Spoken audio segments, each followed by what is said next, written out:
of face-on recovery and provide recovery support services. We are one of over 140 RCOs, recovery community organizations in the country, and some are represented today. We have representation from across the country. We have 6 RCOs present, 5 which have provided their executive directors or CEOs as presenters today. And we have a chief operating officer from our national recovery community organization, Faces and Voices of Recovery.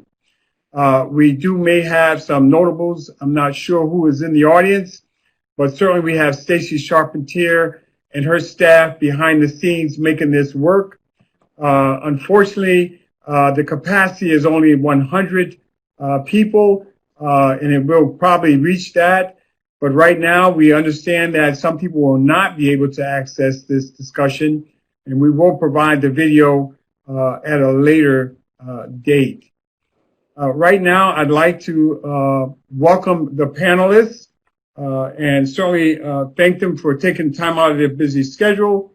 I have Lori Johnson-Wade from Lost Dreams Awakening, Dylan West from the Center for Recovery and Wellness Resources, Philip Rutherford, Faces and Voices of Recovery, Washington, D.C., Joe Powell, Association of Persons Affected by Addictions down in Texas, as well as Jan Brown, who is coming through us through Global Recovery Initiatives Foundation, and we have Dora Wright coming to us from the Chicago Recovering Communities Coalition out of Chicago. Welcome, presenters, and thank you for being part of this discussion.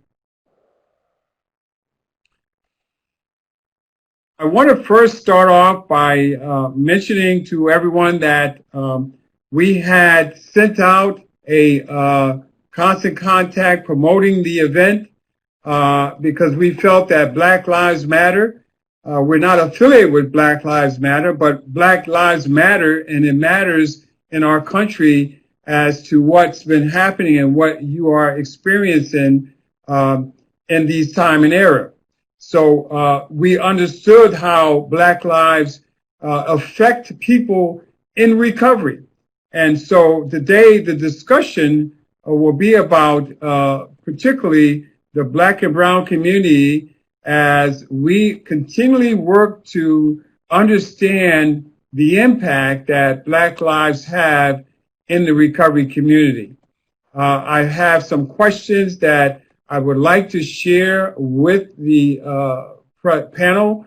And those questions, we're going to ask that the panel speaks on those questions at least 3 to 4 minutes.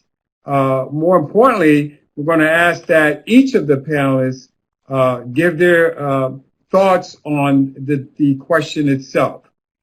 And so the first question I like to pose to the panel, and the question says, based on the barriers that we understand, what barriers do Black people face in the recovery process? I'd like to go with you first, Phil Rutherford, Faces and Voices of Recovery.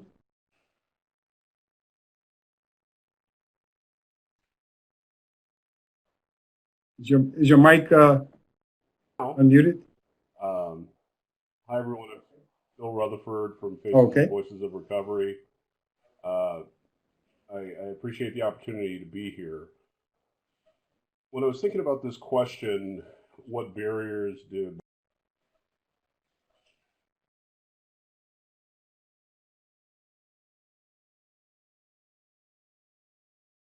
Black people face in recovery? Sometimes when you hear an answer, like I've heard someone say, well, this is a multi-layered question, or it's a multi-dimensional question. And the truth is, this actually is one of those things, right? Because I think people in recovery face a variety of issues, but the dimensions are a little bit different for Black people. So I think the thing that everyone in recovery faces are issues with stigma, access to health care, social determinants of health issues, and involvement with the criminal justice system. So I think those are the layers. But the dimensions within stigma, yes, there's societal stigma for the general public's opinion of recovery. There's internalized stigma of the addict. In the Black community, though, there's additional stigma. And this is something my friend Mark Jonigan in the Twin Cities and I have talked about a lot. Within the Black community, even there may be more stigma around the issue of substance use disorder and specifically recovery. So that's an additional dimension to the stigma layer that everyone else is already facing. As it pertains to healthcare, there's marginal treatment access from state to state. Some states have good access to treatment, some don't. There is even less access to recovery supports. It's not always available. And another dimension for Black people is that that support is not always culturally congruous. So it's not just about is there a recovery support available, but I don't stay where I don't feel welcome, right? And one of my challenges early in recovery was fitting inside of 12-step rooms where nobody looked like me. Now, I was blessed with the opportunity. I actually found 12-step recovery in the cities, and I ran into a guy, and I had this thing, and I'd started my journey in Florida, and I ran into a guy, and I told him that. I'm like, well, I don't think AA is for people that look like me. And he was a Black man. He said, okay, and he took me to a meeting. It was all people of color, right? So I was able to find that, but that's not a ubiquitous experience. Everybody doesn't get that. So that's a dimension. Another dimension is how Black pain is viewed. I'm not going to throw facts and figures. Those of you that know me know I'm a data guy. But the National Institute of Health did some research that showed that half the time that a Black person walked into an emergency room with a broken bone, half the time they were prescribed pain meds. 3/4 of the time their white counterpart walked in, they were prescribed pain meds. So the global understanding of what Black pain looks like is different, right? That's another dimension. And I know we have 3 or 4 minutes, but I'll be quick. Social determinants of health. Everyone has those concerns: stable housing, job attainment, connection with family, all of that. But the legacy of systemic racism is that Black people experience those things at a much greater level, at a much deeper level. COVID has exposed that. I don't have time to get into the sort of racist structure of Medicaid and Medicare, but suffice it to say that there was an opportunity when Medicare was passed along with the Social Security Act. There was an opportunity for Medicare and Medicaid to be legally required to affect all participants in the same way. But prior to that was supposed to happen by 1977. The House and the Senate voted that out in 1972. So there's plenty of research to be done on that, but the very structure of those systems support systemic racism. Last thing I'll say is criminal justice system influence. There's a higher likelihood of involvement for Black people. There's unequal application of diversion programs. So all of these like drug courts and pre-arrest diversion things that happen, they are overwhelmingly not reflective of the number of African Americans that are in the legal system. And then lastly, Black offenders receive longer prison sentences, about 20% longer by the U.S. Sentencing Commission. So all of that layered on top of the problems associated with just being in recovery. So those are the barriers that I feel like Black people face in a nutshell. That is all. Thank you. Thank you so much, Phil. And you started the conversation with a 3-dimensional. Certainly the panel, which is really experts in the addiction recovery field, all of them are at least 20 to 30 years in the field with credentials behind their names, and certainly leaders in the Black recovery movement as well. I'd like to share a little thought from Jan Brown about her perspective on the same question. What barriers do Black people face in the recovery process? Thank you, Mike. Turn your mic on off of mute. Can you hear me? Okay, perfect. You have to go up to the first thing I wanted to say was thank you for having me and thank you for doing this. I think it's really it's really important that people hear from us, the journeys that we have taken as Black women and men and how some things have changed, but many haven't, and so we've got a lot of work to do. So again, I'm grateful for being here, and I think Phil covered a lot of it. I think kind of to really be able to frame it, I would say that the war on Black people, which also affectionately known by some as the war on drugs, really has taken a toll on Black and Brown people, and we have yet to be able to recover from that. So I think that as a part of the larger sense and global aspect of racism has been and remains a barrier. Some people are afforded treatment. Many of us are often afforded, entry into the criminal justice system. And so I think that's one of the huge pieces, and Phil touched on as well, but I think it's important to mention culture, and that, recovery in the context of culture really makes a difference. And I too, I was a young 22-year-old when I entered into the recovery process, and nobody looked like me. And for me, I didn't run into anybody who looked like me for many, many years. And so, it got to the point where I was either going to live or die, and I chose life. And so, it meant that, my process got to look different. I think the other piece that's really important, that we need to talk about within the recovery community and within the world as well, is this, that there's certainly issues around race, but there are also really strong issues around culture. And there are also strong issues around class. And I know for me, because of the class system, if you will, that I grew up in, I was afforded many other things that other Blacks and Browns wouldn't have had access to. And so again, within that piece is really difficult as well, and something to be able to pay attention to. So again, I think we've come a long way. I think we have a long way to go.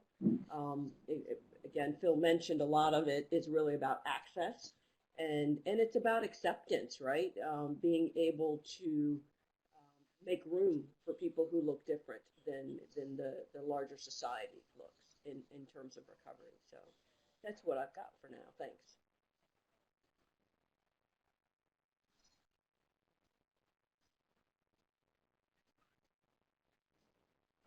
Well, thank you very much, Jan, and certainly you hit on some great dynamic points as well. I'm just going to go straight down the screen, and we're going to go all the way down to Texas, where I got two brothers, but I'm going to start with Joe Powell first. How you doing, Joe? Yeah. Can you hear me now? Turn your mic on. You can. All right. Okay. My name is Joe Powell. I'm still a young person in long-term recovery. I sure can. And what that means, of course, it's been 31 years since I had a drink, and I got a birthday coming up in 2 weeks there. And and I'm gonna pretty much tag on what Jan was talking about as far as even growing up. Growing up in Harlem, New York City for the first 20 years of my life before I enlisted to go to Vietnam, because I saw on television that they was dying in Vietnam from heroin, and that was my drug of choice at 20. And so I enlisted to go, which was a suicide mission. Thing is too is that, to answer the question too, as far as barriers too, is that how did I even get into this situation? In the adverse childhood experiences, all of the trauma that I had experienced between 0 and 18 years old, I think that I was uncovered. We're talking about recovering today. How do I get into recovery? Where did I lose my cover from the first beginning? And I think that that's when you get into barriers of recovery and barriers for Black folks. Having an alcoholic dad, that it wasn't no cover for him. It wasn't no cover for my family, even in Harlem. And it was pretty tough, of course, for it's a different era when I'm talking about in the 1950s and 60s. Because I came through the civil rights movement early on. I was born in 51. So, I experienced a lot of trauma and drama early on, especially, in learning about how to, especially Harlem Renaissance was huge, and I was an entertainer. So of course, and that's how we paid money, was tap dancing, you know. But that was also another way, and that was a way out. That was a way, that outlet I had.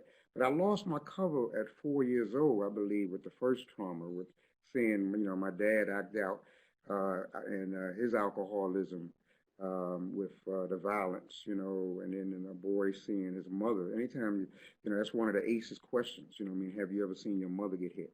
And I think that that's where I lost a lot of my cover for even how do I move forward in a healthy way as a human being, as a black person. I did get a lot of education, you know, I mean, in Harlem growing up, for as far as living while black, which was cool. I mean, it was fun, but yet it was very traumatic and drama. So the culturally, I've got to say, yeah, that culture does matter, and I think that black folks do recovery totally different. And so the barriers that we've had is really multi-generational. This stuff goes way back, that have accumulated for almost every black person. And, you know, and sometimes we don't want to even acknowledge it. But, and I just finished a class. Last thing I'm going to say is I just finished a class last year on post-traumatic slave syndrome. And then we did another one this year to follow up with the relation to approach to healing. But again, it is, you know, I mean, stuff that we have continued to lose. We continue to see loss. This year, the loss has gotten to the point to now that it is, you know, I mean, some unrest, and there's some justice that has to happen. And we at that point again, as we was for me in the 50s and 60s. So yeah, it is many barriers, but I've got to go to definitely the cover that we have lost, and with the cultural cover that we need today to move forward.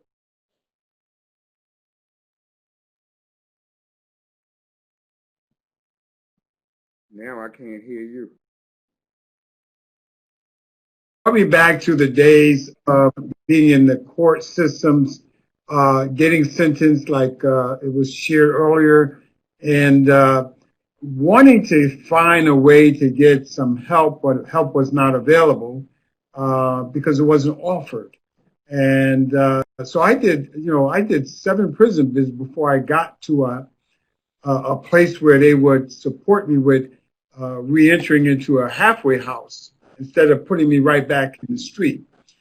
So once again, I didn't find recovery until the 7th time, when I had access to getting to meetings, and I had access to getting support for my recovery once I got to the halfway house.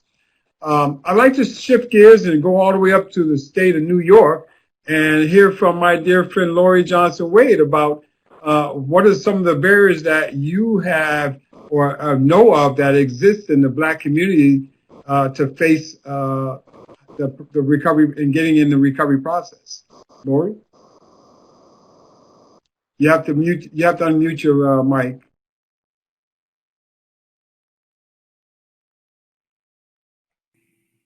Okay, one small correction. I'm from Pennsylvania. Pennsylvania's in the house. No problem. I absolutely am thrilled that CCAR had the fortitude and courage to have this conversation. It's a necessary one, and one that everybody doesn't want to have.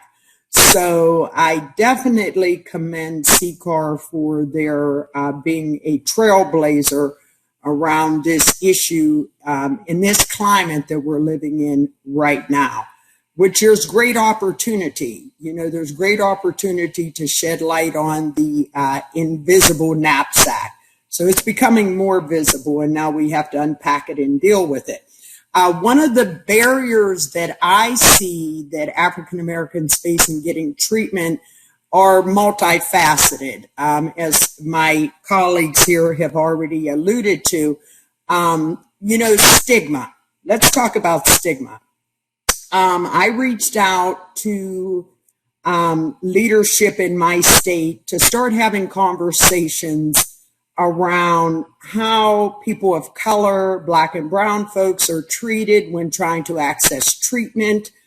And they just, blatantly said they didn't want to have the conversation. And they launched an anti-stigma campaign. While that is commendable, and it is something that we all experience as persons in recovery due to the stigma of addiction, stigma and discrimination are two different things. We bear both as people of color. So there's some historical things that accompany those realities of stigma and discrimination. While discrimination can be a byproduct of stigma, it is not measurable by the law. You can prosecute discrimination, but you cannot prosecute stigma. We deal with both. And so there's this distrust that occurs as a result of those pre-existing realities. And then there are the cultural barriers that exist perhaps in a lack of knowledge about services, perhaps a lack of childcare for those who need to access treatment, and where are the kids going to be while you're getting treatment. And so that's perpetuated generationally if not addressed in an effective way. One of the things that I have personally witnessed is quotas. So we have, and I've had the privilege of working at some really nice treatment facilities and helping people to access treatment in some fine places. But the idea that we as people of color do not know how to act in our best interest, or we cannot allow the numbers to get too high with people of color, because then we will be undergirding people's thoughts of stigma. So I have personally seen where only so many people of color are going to be allowed access at certain treatment facilities. I've also experienced where people of color have been referred to by derogatory names, that are tied to slavery and Jim Crow things. That still exists. Mind you, this is 2020. So no wonder that sometimes people have distrust. And there has to be a deliberate effort to understand culture. That's one of our 10 guiding principles of recovery. So there has to be a deliberate effort made by those who are delivering services to meet people where they're at, and to understand that if a person of color is expressing their colorfulness, that they're not being violent or aggressive, but it's an expression of their culture. That we are vivacious and very alive and lively people. So those are some of the barriers that I have witnessed firsthand.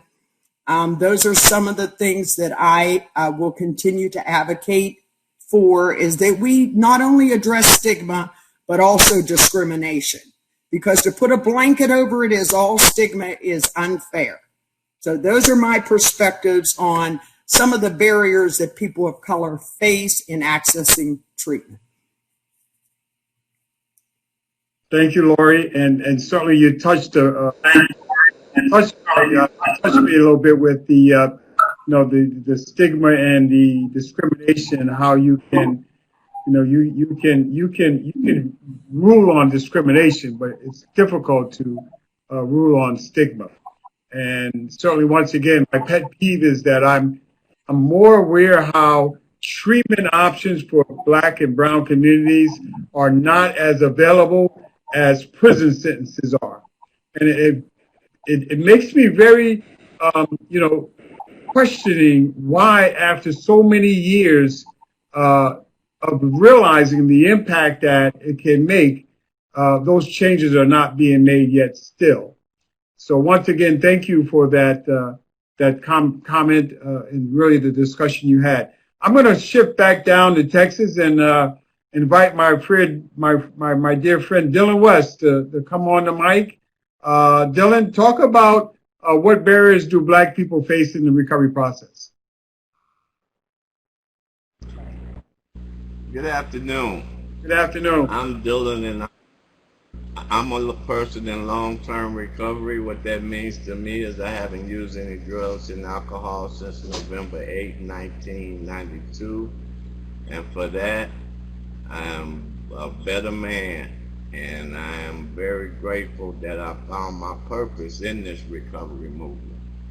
I'm from Chicago. I can kind of relate to Joe. Growing up in the streets of Chicago, having a heroin addiction, and I did go to treatment once back in them days in the 70s and 80s, but basically what they had in our community was more for harm reduction than it was for recovery. They had many methadone clinics and many treatment centers just to keep the crime down, and it wasn't really based on helping people in recovery. And I kind of see the same thing. I've been in Texas 20-something years. I see the same thing in the area where our RCO is. You guys talked about the stigma and how it's magnified in our community, and I do think that it's magnified 25 times greater than it is in any other community. Because when you look at a black man, the first thing you see is a dope fiend or an addict or all them hateful words that people want to call one that suffered from a substance use disorder. And the barriers that we face are some of the same barriers that we've been facing since the 70s or 80s. There's a very high lack of treatment in our community. Our RCO here in Texas, we have people come through the doors and we have nowhere to send them. Many people can get clean just coming to the groups and the meeting and the education that we provide, but however, some people need to be in treatment to arrest the disease.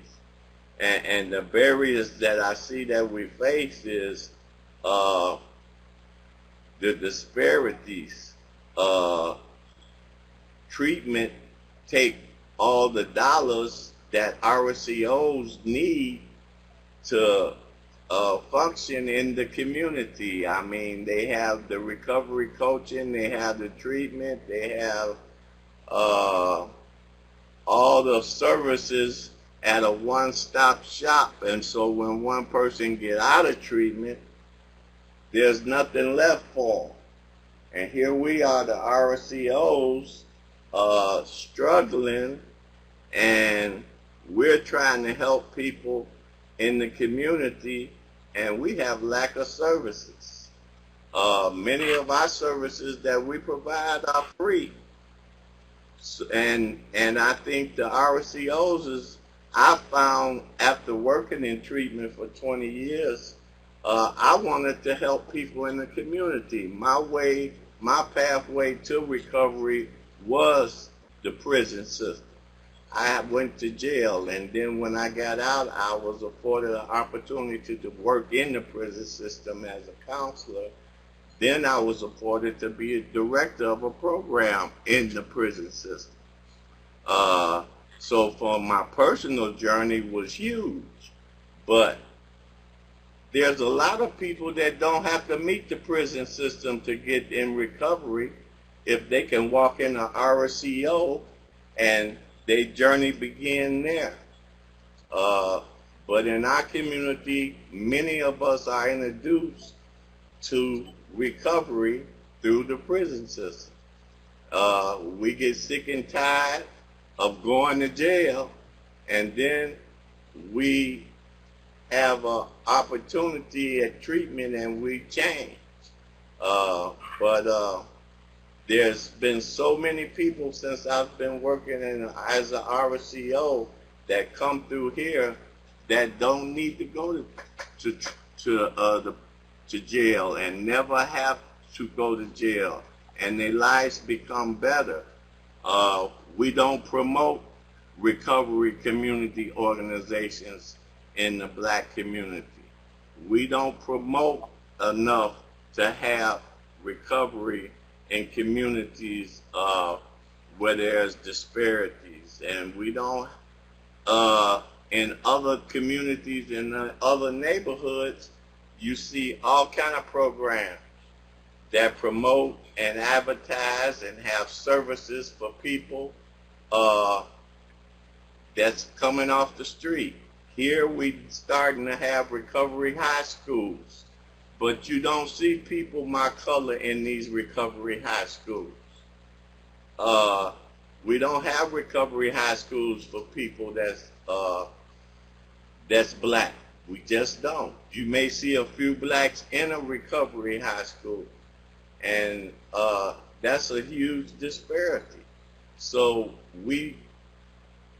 I am so grateful to recovery. I'm so grateful to people like Joe Powell that taught me about recovery organizations, and I'm grateful to Faces and Voices for being a part of.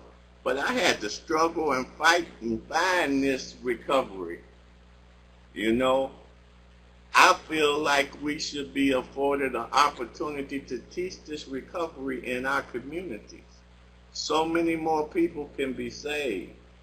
But it's a huge disparity in promoting recovery in the community. We have more punitive ways of getting people into recovery where they have to go and get their paper signed. When people come through our recovery community organization and they feel the care and concern, they don't worry about a paper. They really want to genuinely be into the recovery movement. They want to be involved in recovery. They want to come to the activities. We go fishing. We do all kind of things other than just have a meeting. And that needs to be promoted more into the black community. We need more of these type of organizations. Nobody wants to invest. Nobody wants to speak our language. And nobody invites people into this beautiful thing that they call recovery. And it's just a huge disparity when it comes to the black community. So I'm real passionate about the barriers because we're culturally congruent. Our community is so good till at times there's more white people in our community than black. It varies. We don't discard anybody, race, creed, gender. You're welcome in this community. But the people in the community from which we come, they suffer the most because we can only do so much. This needs to be more contagious and more spreaded in our community, more talked about, more invested in. It's a huge barrier that we don't have recovery community organizations. I often go to Joe and say, you need to come to Houston so we can make this bigger. It's so good, you know, and it's helping so many people. However, you know, we get left out.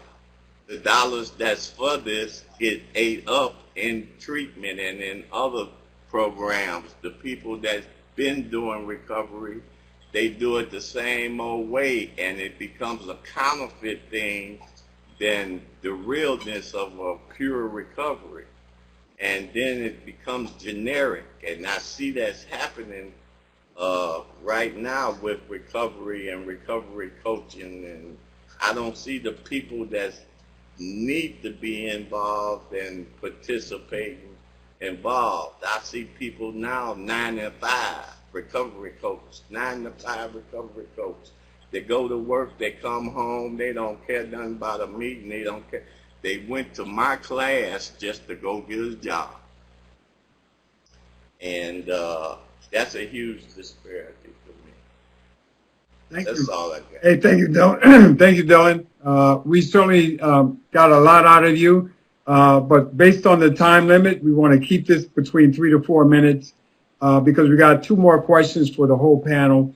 And last but not least, we're going to go over to Chicago where Dora Wright is sitting here waiting to answer that question.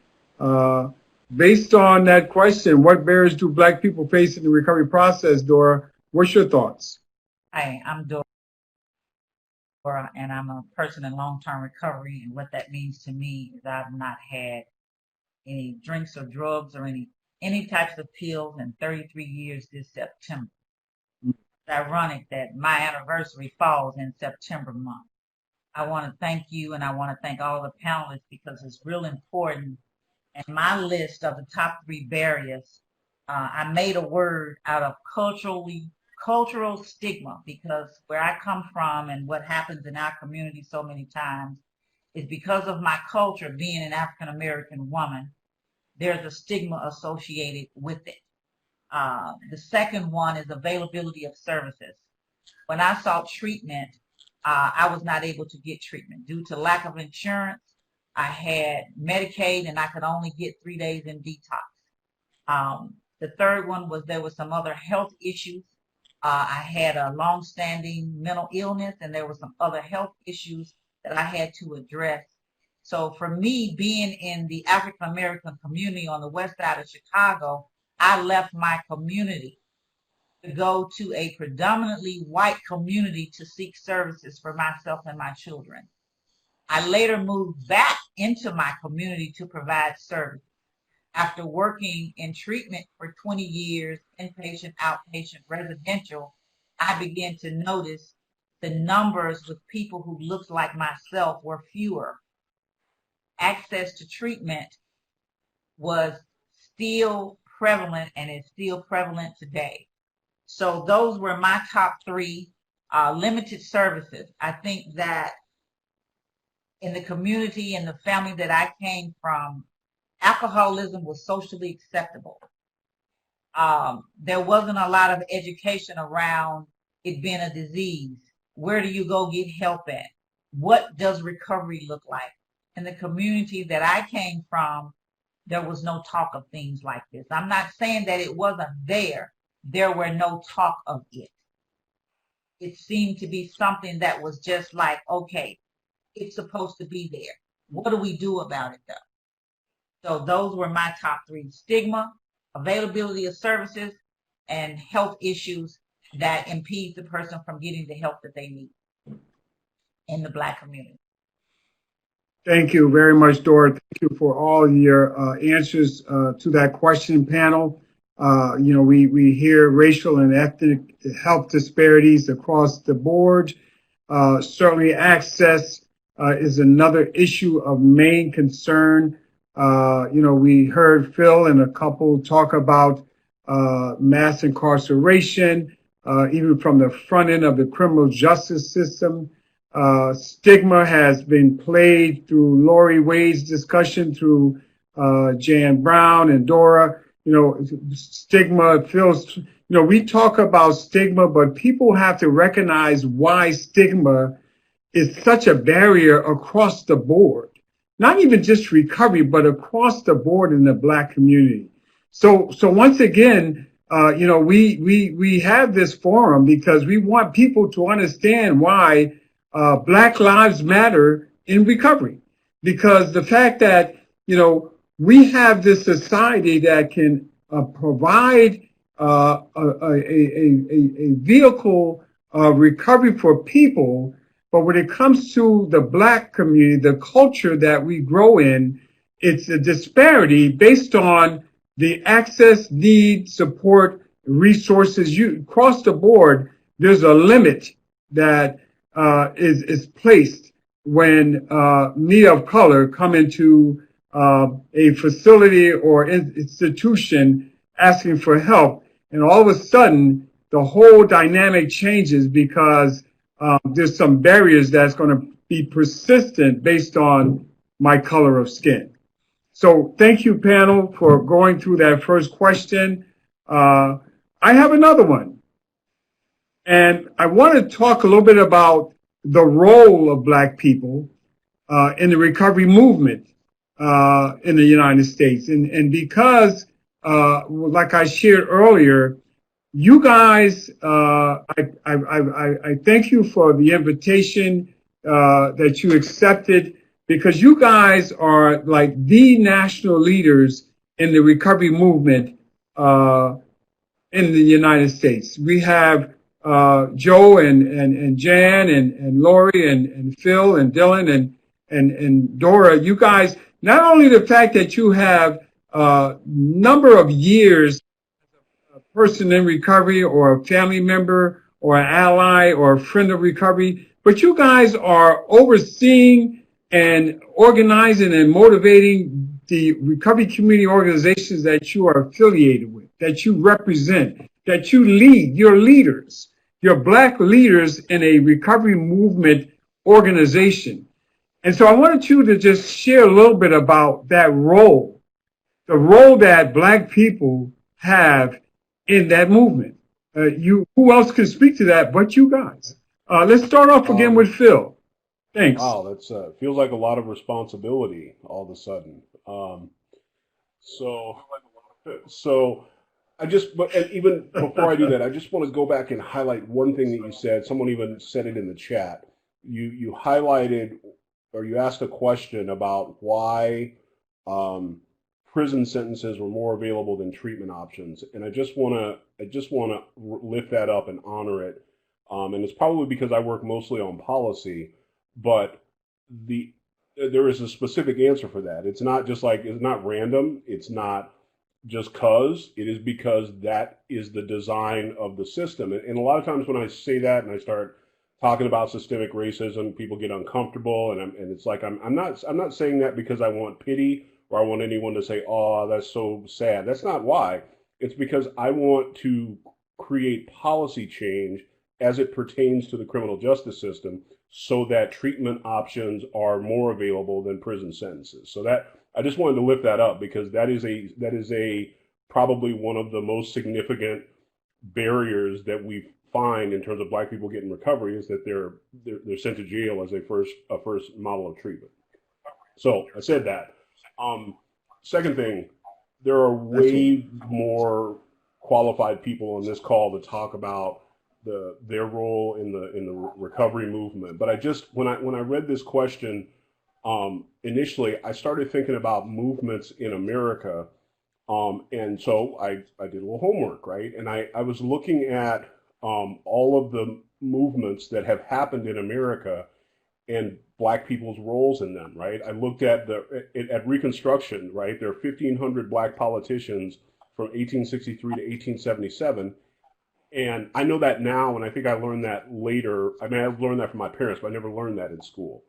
I learned when I was looking this up that there were Black men that stood on the lines and fought with union organizers during the early 1900s in the union movement to get labor rights. Most of us probably know who Ida B. Wells is. She was a suffragette. She was working with Susan B. Anthony and the other women to get voting rights. And I'll end this little history lesson with Marsha P. Johnson, who's a Black trans woman who certainly was a flashpoint in the Stonewall uprising. And the reason I'm talking about these people is that historically, if you don't dig through and sift through the details and do some homework, you don't know about them. And I am concerned when I look at the recovery movement, like a lot of people, because Faces and Voices was involved with the anonymous people, a lot of people say when they talk to me about the recovery movement, they talk about the anonymous people, but they seem to miss, there are people on this call that were in that film, but they don't talk to me about you. They talk to me about some of the other figures, and it's almost like we're getting written out of the recovery movement as well. And I'm not having it. So that's my point. I can't talk about the role of Black people in recovery movement without saying that I think we need to be more forward facing. And I can say personally for myself, I spent a couple of years kind of in the background working on kind of sort of COO stuff, right? Finance and the stuff. I do my job. but it is become apparent to me that I need to be forward and talk about my experience as a Black man in the role that I am and as a person in long-term recovery. So I'll leave it to the giants on the call they can talk about the history of it, but I can tell you that right now my thing is I want to grind and make it more apparent that we're a critical part of this movement, just like those other movements, right? And I don't think we should stand for being a footnote or a side note to history. That is all.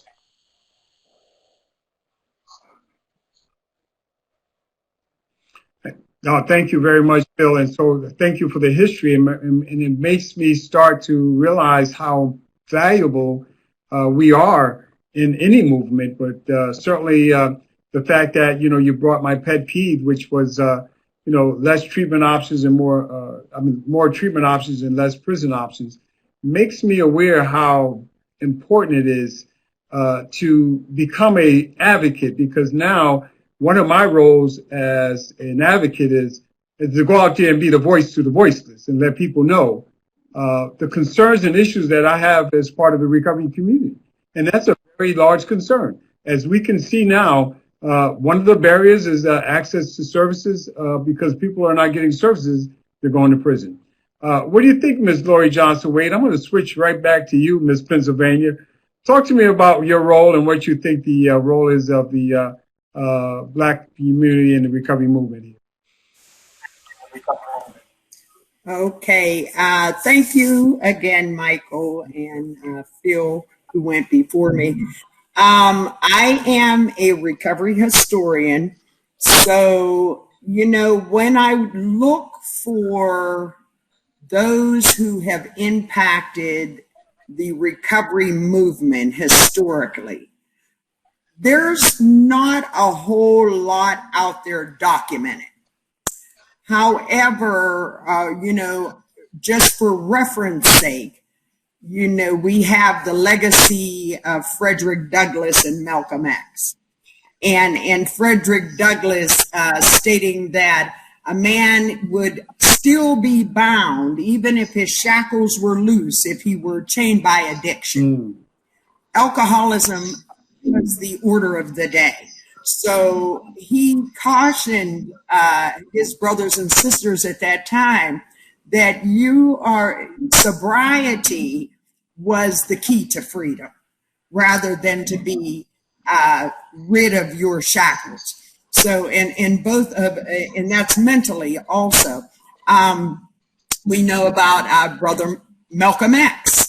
And while he was viewed as a radical, and he did some very bold things, he did the work that the system should have been doing. He saw a need and he addressed it among people of color. I would also like to talk about the work of Dr. Arthur Evans in Philadelphia, and the work that he did in developing recovery-oriented systems of care. So he did some revolutionary work, and there's a connection there with Dr. Evans because he also worked in Connecticut. And then he went to Pennsylvania. So we have a connection there. But a great man, great, brilliant mind in establishing some transformative change in the recovery movement. And he embraced the idea that there should be nothing about us without us. We need to be at the table. So those are some of the folks that I know that have made an impact and influenced the movement. I thought about this. I do some work with an organization, the Pennsylvania Health Law Project, around COVID-19. And we know there's disparities there with people of color, Black and brown communities. But there's a doctor in Philly. She's a pediatric surgeon, Dr.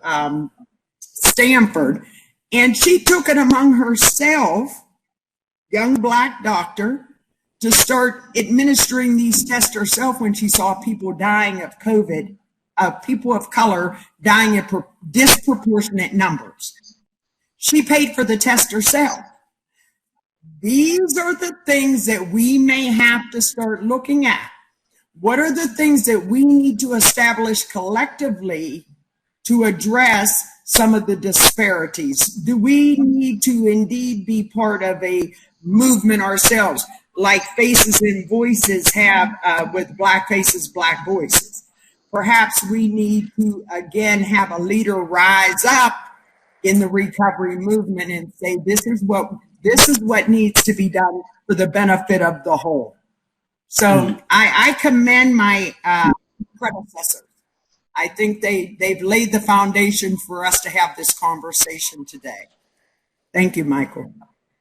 Hey, thank you, Lori. And yes, Dr. Evans, he did start the system of care in Connecticut, and Pennsylvania benefited extremely in other states.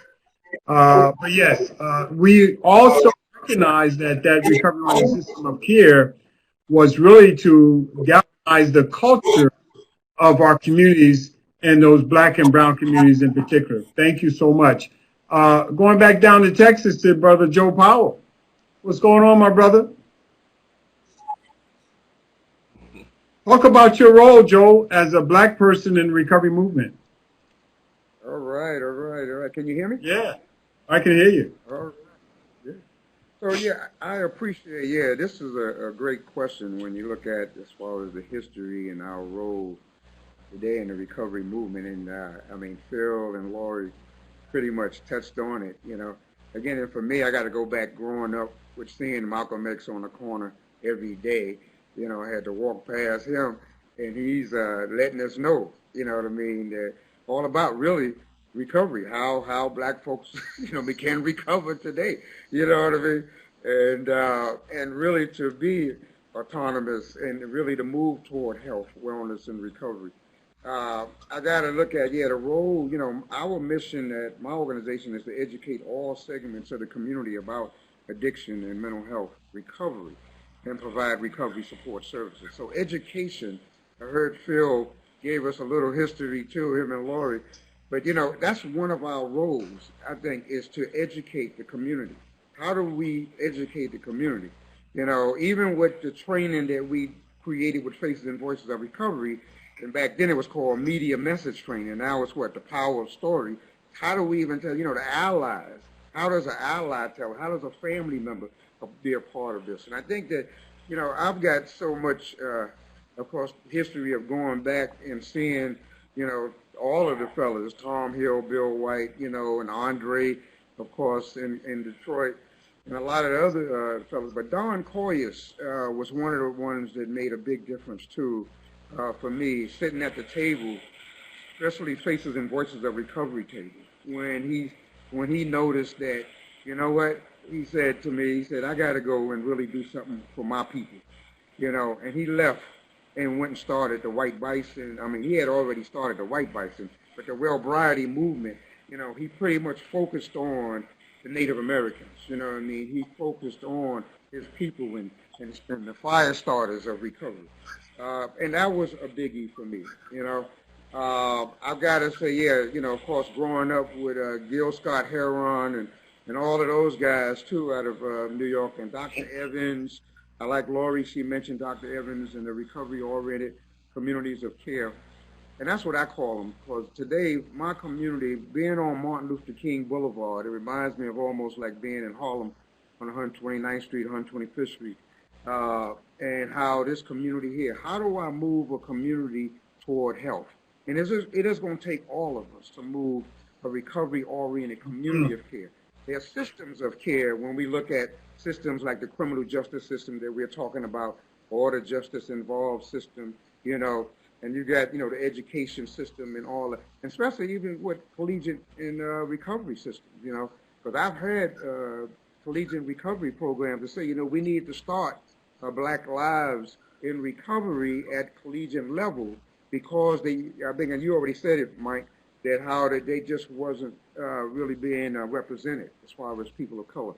So But yeah, I think our role, it encompasses for me a whole lot. Mainly education is how do I educate my community, and how do we become learners, you know what I mean, of our culture and of our, not only of our history, but how do we really create and be innovative when it comes to recover? How do we recover our community? How do we cover our community, right, with the health tools that we need, with the innovative cultural congruent tools, cultural considerations, cultural elements, right?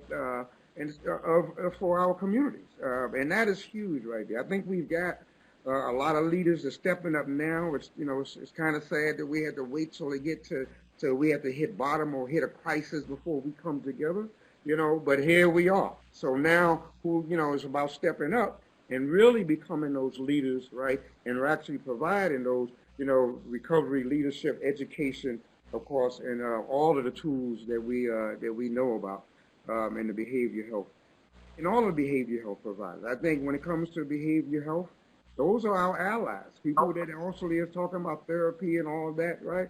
Because we still got a long way to go, but we need to collect and we need to be a part of and celebrate all these connections. Thanks. Thank you, Joe. And I'm going to shift gears straight up to Jan Brown and ask Jan once again, would you like to share about what your role is of Black people in the recovery movement? So yeah, I think that my role is to further the legacy of those who went before me. And folks have touched upon some of the names of those who have gone before me. The person that I think of the most is Frederick Douglass. And one of the pieces that he also talked about was this model of recovery as resistance. And ever since I learned about that, that's kind of how I hold myself up. One of the things that I've come to believe is that it's hard to hate up close, right? And so as people get to know me, some of those stereotypes and prejudices and those things kind of fall away. And we have to show up in order for those things to take place. And so, I like this idea of resistance. I also believe that diversity is a strength.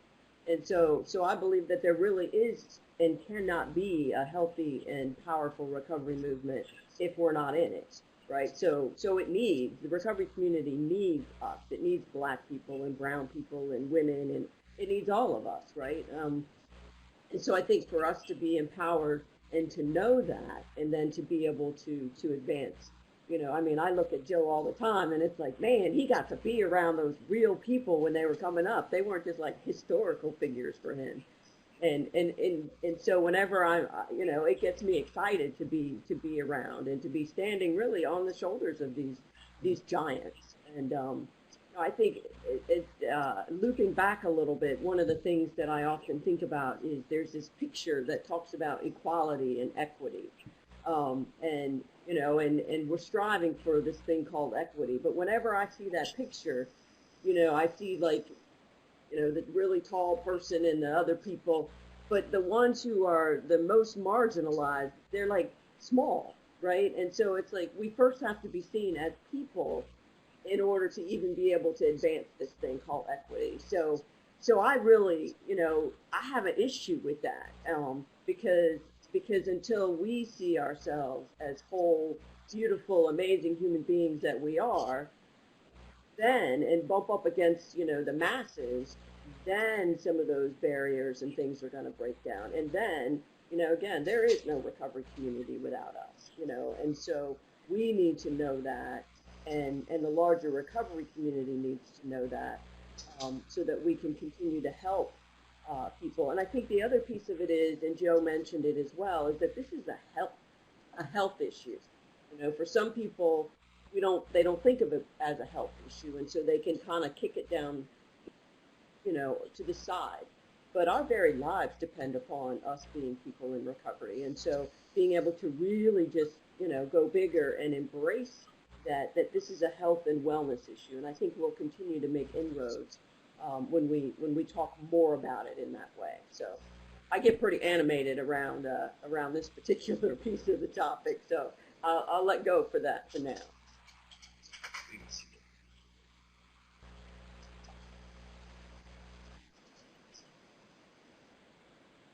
Well, thank you very much, Jan. And certainly it is a comfort that you know people that walked along giants. Thank you, Joe. Let's go back down to Texas and talk a little bit with our brother Dylan West. Dylan, the same question. I know you can get really adamant about these questions, but take about 3-4 minutes, talk about the role of Black people in the recovery movement. You hear me now? Okay. I most certainly can. Thank I was you. listening to Lori and Joe and Jan, and I am too proud to follow a lot of the giants that I've encountered since I've been on this road to recovery. I can look back, and I had the pleasure to visit Pennsylvania. I had the privilege to go to CCAR a couple of times, and I took my training and training of trainers for recovery coaching at CCAR. And then I did a paper with Bill White on the Winner Circle, which I was one of the founding members. And I started my recovery community under the tutelage of Joe Powell. So, I mean, it's been a lot of great people in this field that have shown me a lot of great things and helped me along the way. My own personal journey is about this movement. I was one of 4 recovery organizations in the state of Texas. And I am one of the first recovery coach trainers in the state of Texas, for the state of Texas. And the 4 organizations that was involved was AFRA, Center for Recovery and Wellness, El Paso Alliance, and Communities for Recovery. And we formed an organization, and we spreaded the recovery movement in Texas. Now the state took ownership of it, and that's okay because our whole goal was for it to spread. And I am privileged to have been one of the organizations to help get that started. And I'm very proud of that work. What I would like to see is for this work to continue. As we just had a recovery festival, I passed the baton. I had a baton, I had it engraved, and I passed it to Dorothy West, which is now the CEO of the Center for Recovery and Wellness Resources. And because I think that we got to groom people in our community to take this recovery thing over, and we need leaders in this in the recovery movement to come up and to participate, to be part of the faces and voices and other organizations in the recovery movement, because this thing has to spread. And that's my concern. I've worked as a counselor for many years, and I got involved in this recovery movement, and I am passionate about it, and I know that, you know, my work is coming close to an end, although I will always do this because I die if I just sit down. But at the same token, I think we need to organize. I'm really proud of Philip Rutherford, who has taken on a passion to try to not let us go unfounded and unnoticed, because there are many of us that have put in a lot of hard work that are not noticed in this field. And I think that there's many of us that need to be around to train trainers in this field to spread this recovery movement. I think recovery is one of the greatest things when a person can be introduced to recovery, but they don't have to be abstinent from drugs and alcohol. But if you keep smiling at them and hanging around them, eventually they might catch on and they might get it. I've never seen nothing like that, and because as a counselor, either you abstinent or you're in relapse. So I just would love to spread this thing and pass the baton for me and keep it going. I like the Center for Recovery and Wellness, which I was the founder, to be gone long after I'm gone. So I think teaching other people will be the greatest thing for this recovery movement. Thank you, Dylan. And so, yes, I too love to know whether or not we all can leave a legacy, just like we are on the backs of those ancestors and those that came before us, to continue this movement. But I want to, before I go to Dora, just mention a piece about this movement.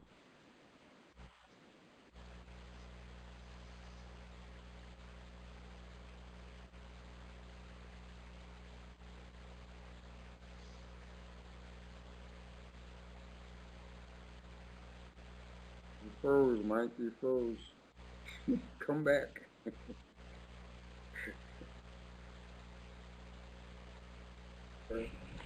It looks like we lost, it looks like we lost Michael. So I know we only have just about 12 to 13 minutes left. So I'm just wondering if maybe to kind of wrap up, maybe we can give each of you just a few moments to just kind of wrap up any final thoughts as we wind down to end at 2:30. So Philip, I see you're at the top. Maybe we'll just go across in the order that we've been going throughout, if that's okay with you. Last question, though.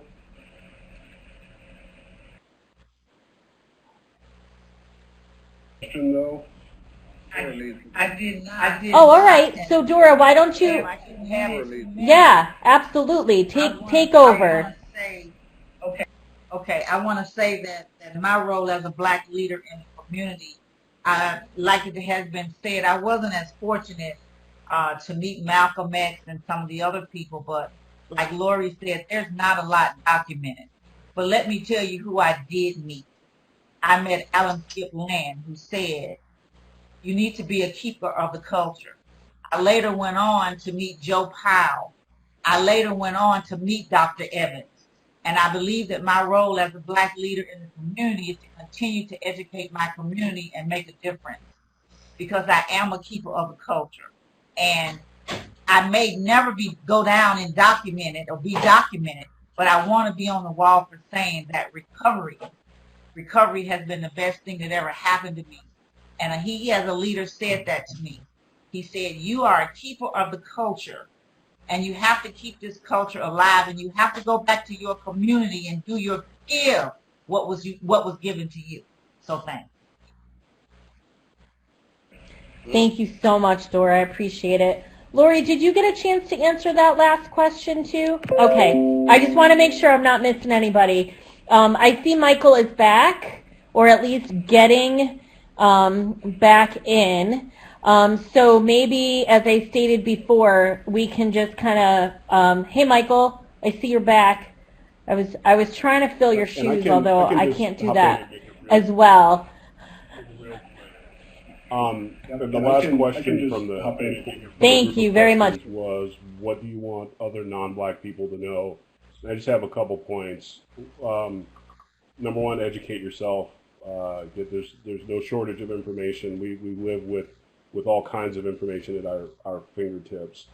Number two, look for opportunities to be actively anti-racist. And it is not sufficient just to sort of not participate. Like if people are doing racist stuff, great. Please don't participate in that. But if you really want to be an ally specifically of Black Lives in Recovery, look for opportunities to be actively anti-racist. Along the lines of, like, one of the things that we're looking at is, so there's a very tiny pool of public money that goes toward RCOs.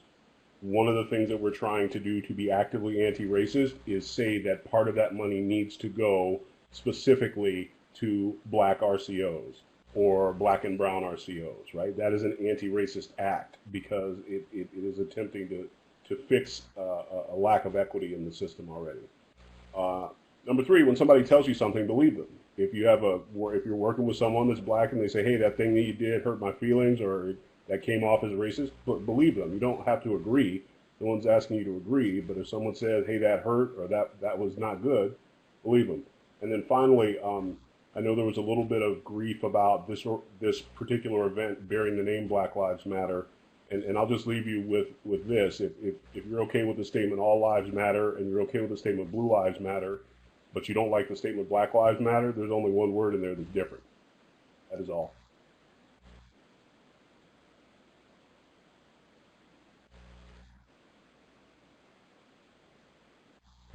Thank you so much, Philip. We appreciate that. Thank you for those comments. And then Jan, do you want to share based on that last question of what you would like people to know? I think Phil gave us a really good start on that. I think the other two pieces that I would add are to listen, right? And, we need to be heard. And then certainly that piece of validation once we are listened to and heard from.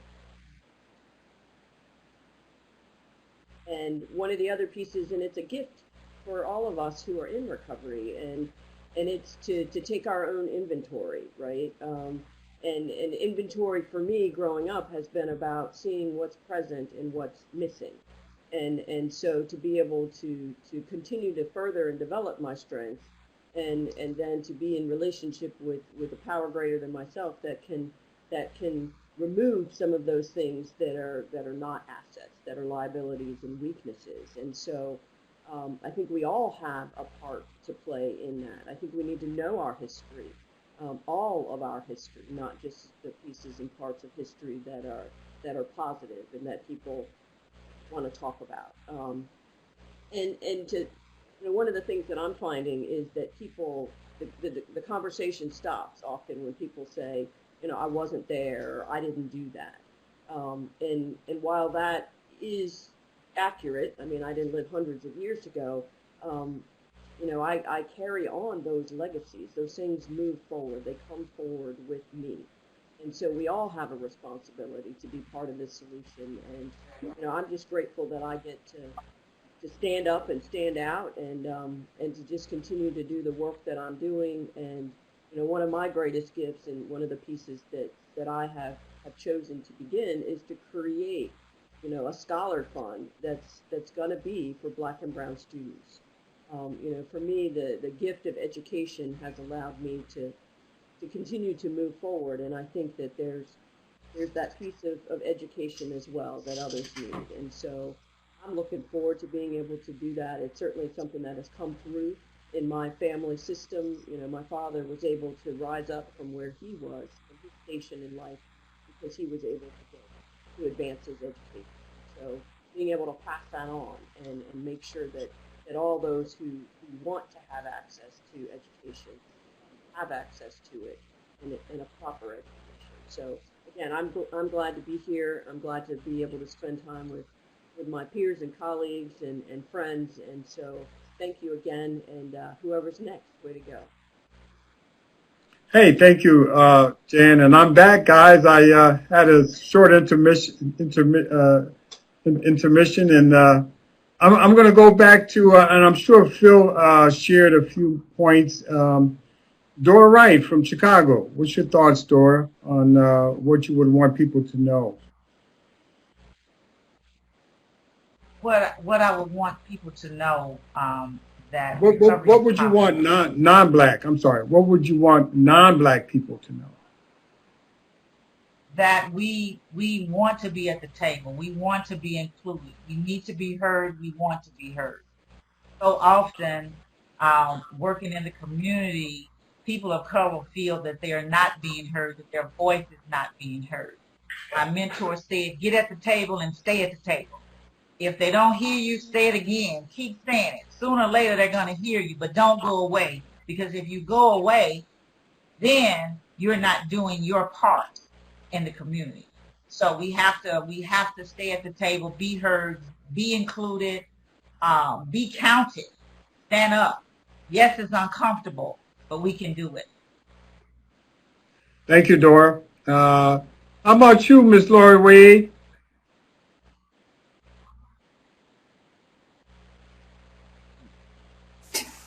Okay. This has been a wonderful experience. And what I would like people to know, when you call upon me in any capacity to represent the recovery community, or my husband, Dr. Von Zell Wade, my co-founder here, we do not want to function in a position of tokenism. We want to be called to the table because we have value and that you want an authentic voice. One of the things that I want people to know is that very often you call people to the table because you can check a box. But we are authentic voices with authentic experiences, and that needs to be honored. I would appreciate people using their power and privilege to advance humanity. I think in a civilized society, it's the least that can be done. And so I would like people to use their power and privilege for that cause, to advance humanity.